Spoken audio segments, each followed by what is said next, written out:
Polresta Padang menggagalkan penyelundupan 1 ton BBM subsidi jenis solar di dermaga pelabuhan tempat pelelangan ikan Kecamatan Bungus Teluk, Kabung, Padang.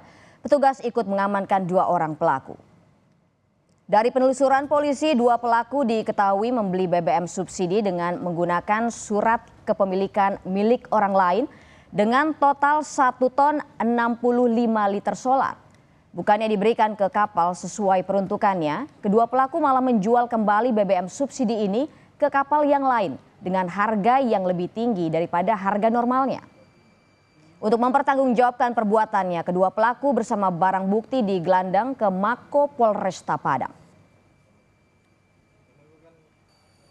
Kita menemukan bahwasannya ada penyalahgunaan BBM, yaitu untuk diisikan ke kapal.